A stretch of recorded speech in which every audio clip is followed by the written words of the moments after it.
Bonjour à tous et bienvenue dans un nouvel épisode du podcast Under the Crown. Et aujourd'hui, comme vous l'avez vu dans le titre, on va s'interroger entre le rapport qu'il y a entre la santé mentale et notre business, parce que les deux sont énormément corrélés, hein. Je pense que je vous apprends rien à ce niveau-là.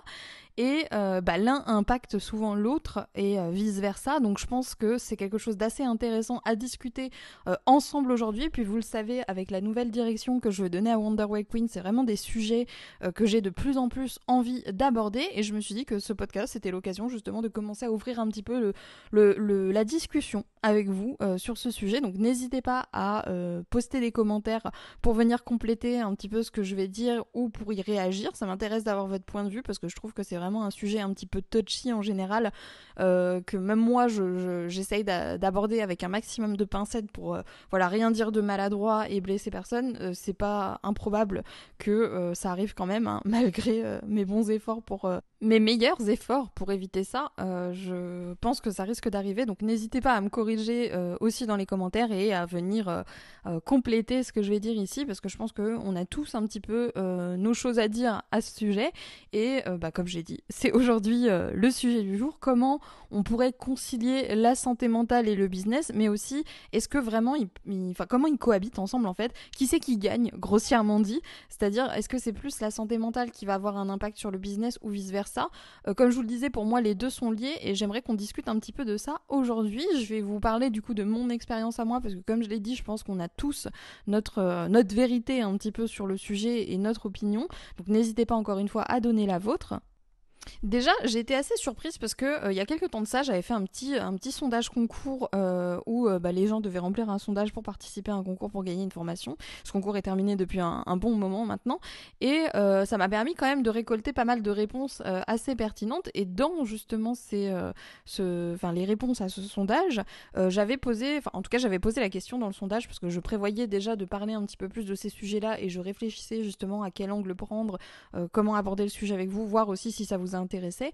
Alors j'ai vu que ça vous intéressait, mais j'ai vu aussi que y avait une question que j'avais posée qui était considères-tu que la santé mentale a un impact positif ou négatif sur ton business?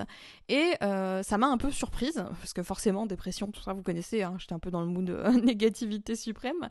Ça m'a surprise de constater qu'il y avait au moins 50% des gens qui avaient répondu à cette question qui disaient que leur santé mentale avait un impact positif sur le sujet. Et du coup, j'ai choisi de vous parler un petit peu à la fois des côtés positifs et des côtés négatifs. Et c'est vrai que j'avais pas forcément pris en compte le fait que la santé mentale pouvait avoir un impact positif. Alors vous allez me dire, c'est super débile, carrément, mais encore une fois, dépression oblige, j'étais dans un mood de négativité suprême. Et c'est vrai que quand je regarde, en fait, même si les deux fonctionnent ensemble, c'est-à-dire que même si la santé mentale et le business sont comme des collègues entre guillemets qui travaillent main dans la main, une équipe quoi, en fait le fait que l'un soit dans une mauvaise posture va impacter l'autre. C'est-à-dire que si vous êtes si votre état de santé mentale actuel est pas au top du top et que vous avez un business, ça va se ressentir sur votre business.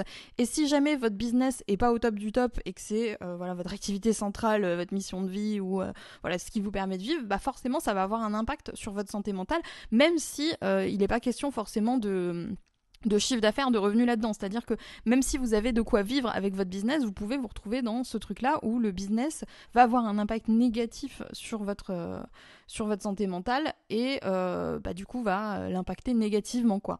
Et à contrario, le fait justement d'avoir un business qui fonctionne, etc., peut avoir un impact positif sur votre santé mentale, vous aider à vous sentir mieux, etc., parce que vous avez quelque chose qui fonctionne dans votre vie.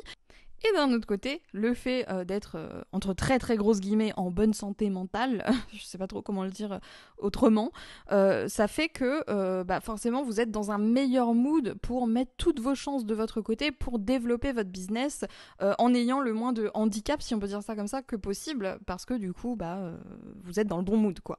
Personnellement, j'ai eu de la chance parce que depuis que je me suis lancée, j'avais pas vraiment... le business, en tout cas, n'avait jamais vraiment eu un impact très négatif sur ma santé mentale.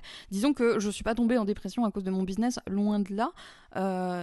Justement, au contraire, en fait, le business avait quand même surtout pas mal d'aspects positifs. C'est quelque chose qui m'a aidé à améliorer à la base ma santé mentale pour plusieurs raisons.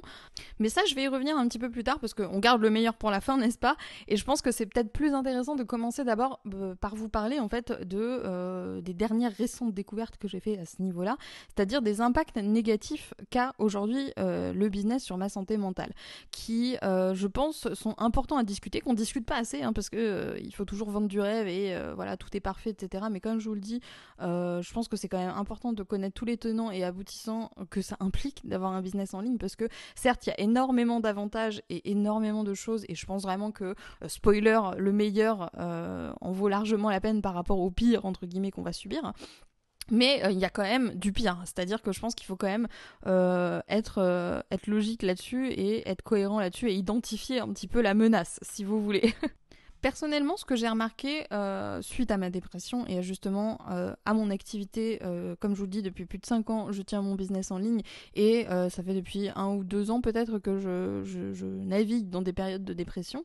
Et je me suis rendu compte que pendant ces 2 ans, le business avait pas forcément que des aspects positifs sur ma santé mentale. Déjà, premièrement, c'est un métier de solitaire, il faut pas se leurrer. Là, je suis toute seule chez moi en train d'enregistrer mon podcast. Vous voyez pas de collègues, vous avez pas forcément de rythme, etc. Et forcément, pour quelqu'un qui est en dépression et qui a du mal à sortir de son lit, ne pas avoir de rythme, ne pas avoir de routine, ne pas avoir besoin de mettre un réveil, ne pas avoir d'horaire, c'est la porte ouverte à toutes les fenêtres, n'est-ce pas? Puisque ça dirige directement vers la procrastination, vers l'inaction de manière générale. D'ailleurs, je vous prépare un podcast qui sera normalement le prochain à sortir sur l'inaction, sur le fait que l'inaction tue et comment sortir un petit peu du cercle vicieux où on fait rien et on n'arrive plus à ne rien faire d'autre finalement. Ça, en fait, c'est quelque chose qui m'a pas forcément aidé et qui est en fait l'une des définitions même du business en ligne, c'est-à-dire cet aspect de liberté où voilà, on peut organiser ses horaires comme on veut, on est libre de travailler autant qu'on veut et on n'est pas forcément obligé de beaucoup travailler, donc ça reste quand même un aspect positif.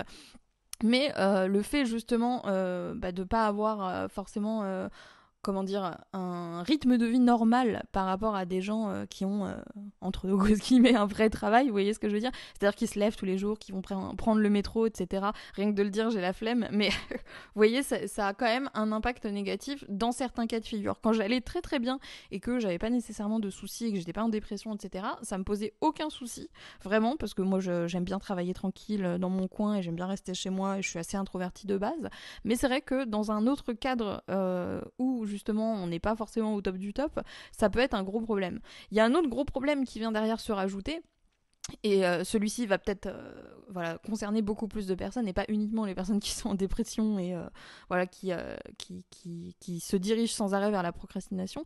C'est le côté de la pression en fait, parce que forcément vous êtes auto-entrepreneur, donc c'est vous en fait qui faites votre salaire, donc ça va pas venir comme par magie. Alors avec les revenus passifs, on a un peu tendance à croire que si, et c'est vrai que partiellement ça va être un petit peu le cas, mais vous avez quand même tout ce côté déjà personnalité publique entre très grosses guillemets, à mon échelle on est bien d'accord que je peux faire mes courses sans me déguiser, il n'y a pas de souci, mais en fait c'est le fait en fait de se mettre en avant en tant que personne, de se mettre en fait à la vue de tous. Vous voyez sur internet, même si c'est pas toujours conscientisé, on est devant des milliers de personnes qui nous voient, etc.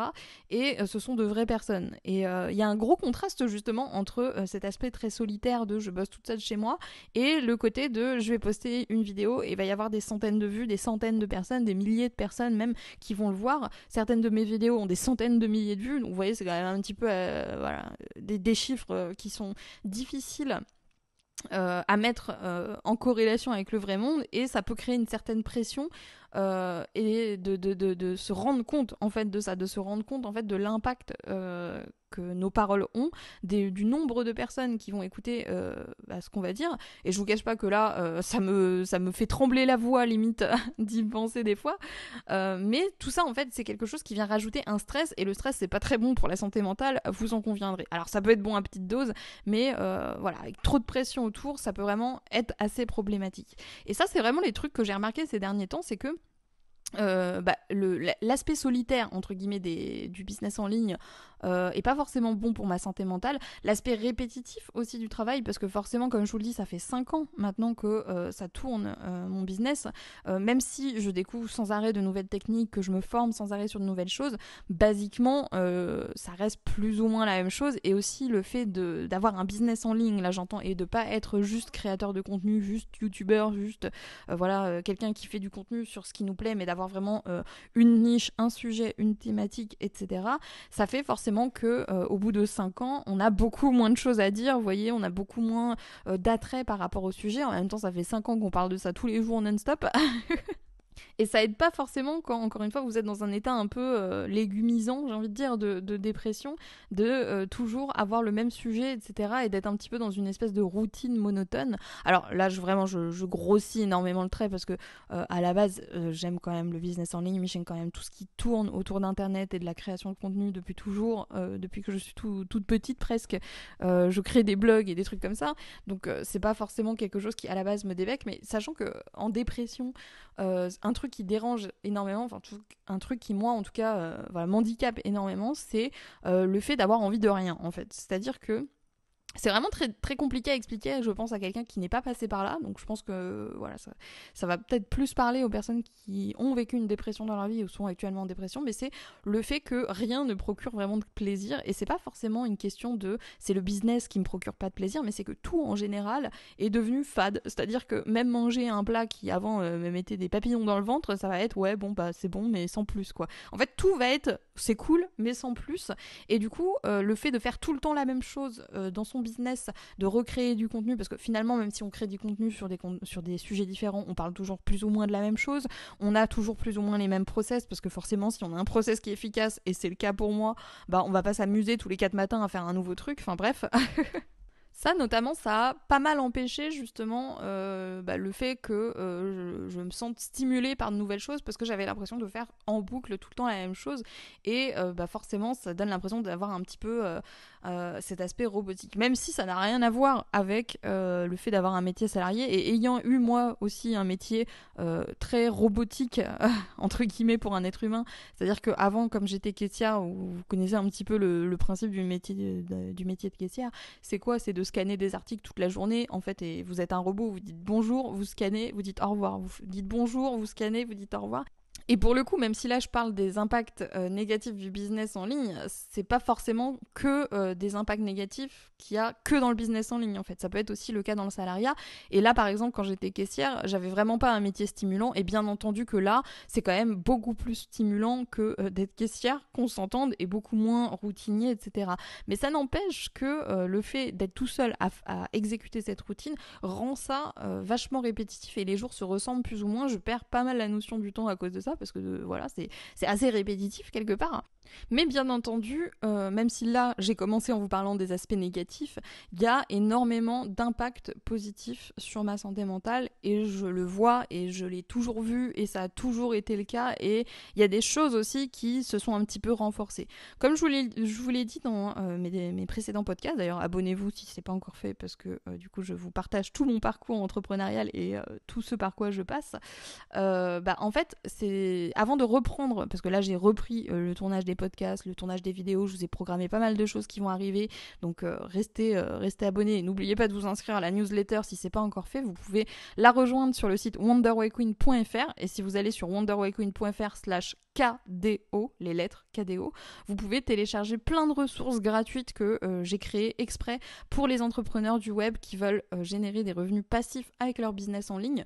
Donc voilà, je vous mets tout ça en description, dans la bio, là où il y a du texte quelque part, cliquez, bref. Donc là, je sens que je suis quand même sur une pente montante de ça commence à aller mieux au niveau de la dépression et je vois encore mieux les impacts positifs que le business a dessus. Notamment déjà au niveau de la sécurité, c'est quand même assez improbable, je trouve, d'avoir pu taper la meilleure dépression de ma vie pendant 2 ans et d'avoir pu ne rien faire, mais vraiment rien du tout pendant des mois entiers en gagnant toujours plus que si j'avais été salariée. Vous vous rendez compte quand même, c'est quand même incroyable.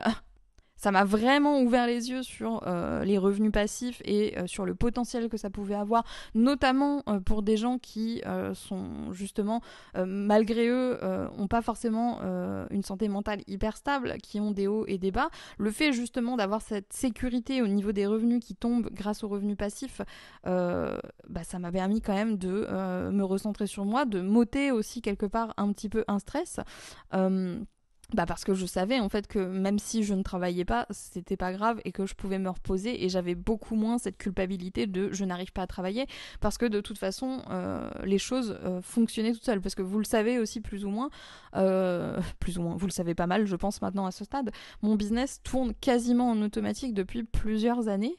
Et j'ai mis en place tout un système, toute une routine, tout plein de process justement pour que mon business travaille à ma place, pour automatiser un maximum de choses et pour gérer efficacement mes tâches et perdre le moins de temps possible. D'ailleurs, si jamais ça vous intéresse d'en savoir plus sur mon système, j'en profite pour vous parler de la promo de la semaine qui est sur la formation Optimized Kingdom, qui est du coup la formation où je vous explique toute ma stratégie de gestion des tâches et des projets, et où je vous partage aussi toutes mes astuces pour automatiser un maximum de choses dans mon business pour que ce soit le plus automatique que possible et que je puisse gagner un maximum de temps. C'est notamment grâce aux principes expliqués dans cette formation que j'ai réussi pendant des mois, des années même, à faire tourner mon business en automatique en travaillant à peine 30 minutes par-ci, 30 minutes par-là, et surtout pas toutes les semaines.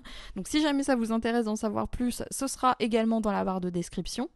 Donc ça, c'est déjà forcément un truc assez positif. Quand votre business est bien installé, quand vous avez une bonne stratégie de revenus passifs, la stabilité financière vous inquiète plus du tout.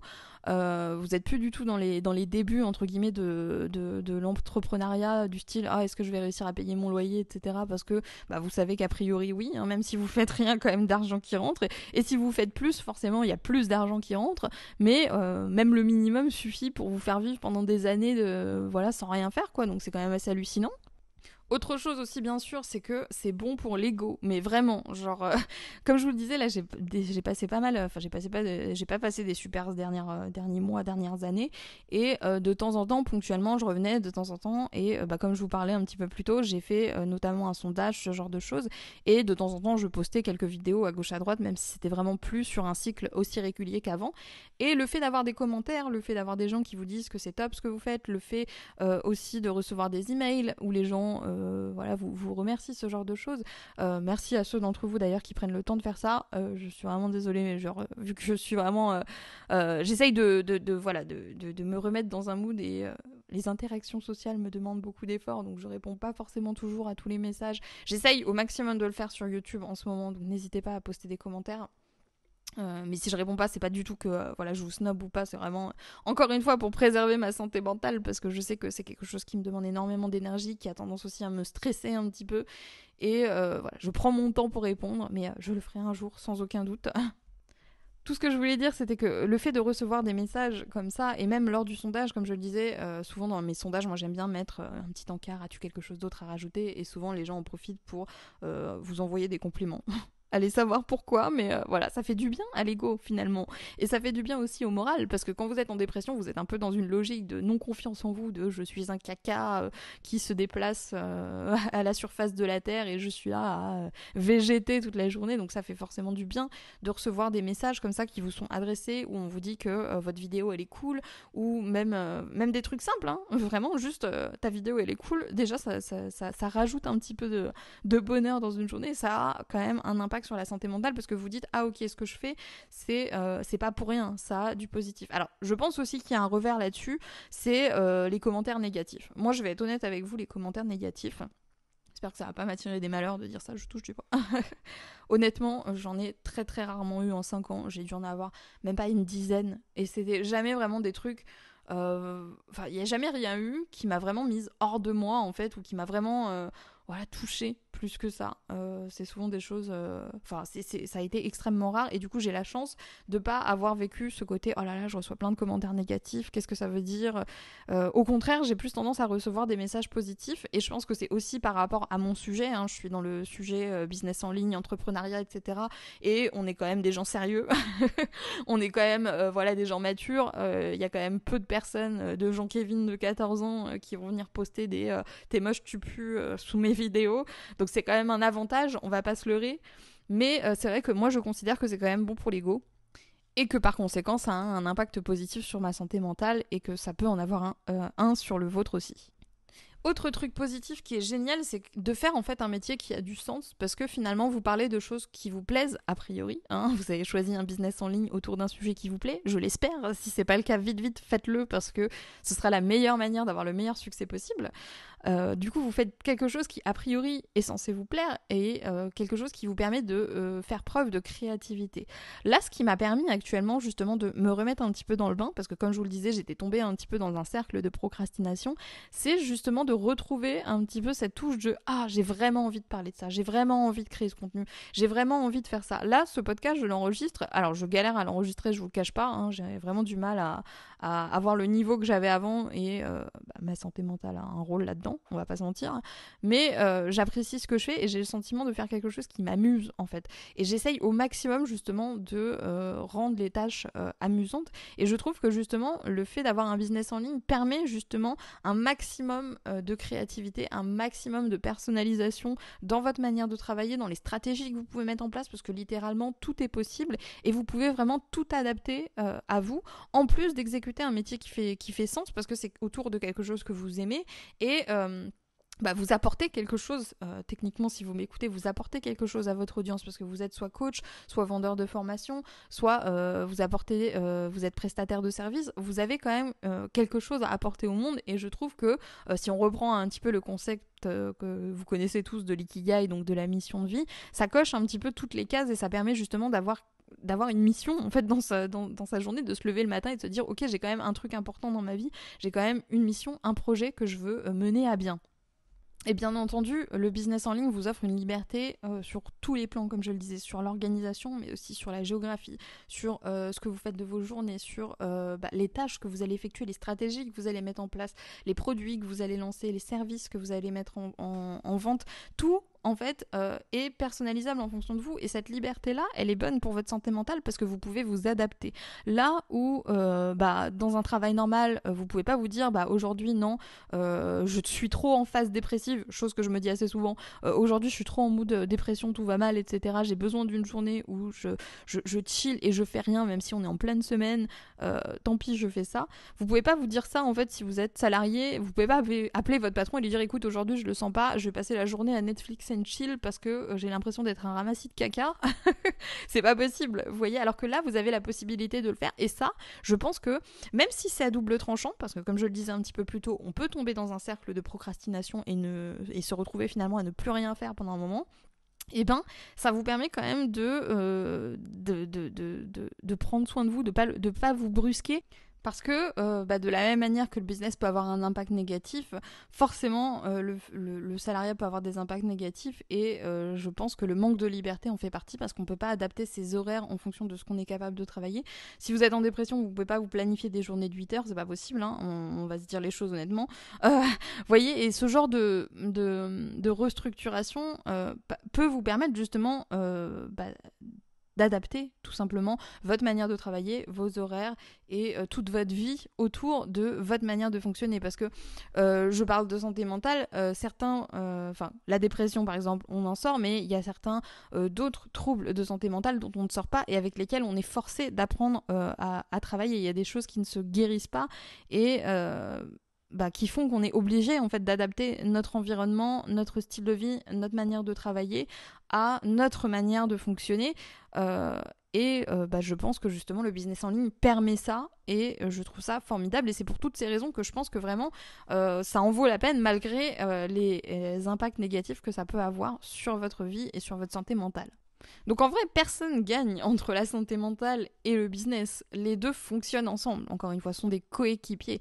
Et pour que ces deux coéquipiers fonctionnent bien, il faut qu'on trouve un équilibre en fait. Et cet équilibre-là, c'est peut-être ce qui est le plus difficile à trouver, et ce qui, moi en tout cas, m'a demandé pas mal d'essais, pas mal de mise en place. Là, ce podcast fait partie d'une mise en place justement pour trouver un équilibre. J'essaye de voir ce que ça donne chez moi et comment je peux justement mieux adapter les choses à mon état actuel. Et je pense que c'est important justement de vous partager ce processus-là parce qu'il faut prendre conscience du fait que la santé mentale, en fait, c'est tout aussi important que la santé physique et que avoir des lacunes dans l'un ou dans l'autre, ça handicape forcément votre manière de travailler, ça handicape forcément votre rapport au business en ligne et il faut faire d'autant plus attention à harmoniser votre manière de travailler avec votre business en ligne. Prenez soin de votre santé mentale comme de votre santé physique, de la même manière que vous n'allez pas aller vous empiffrer 5 Big Mac d'affilée, hein. Eh bien, vous n'allez pas passer 5 heures d'affilée à scroller indéfiniment sur Instagram, à regarder des trucs qui vous dépriment. C'est l'équivalent de 5 Big Mac sur votre santé mentale. Il y a plein de manières d'adapter son business à qui on est, à comment on fonctionne et à sa santé mentale.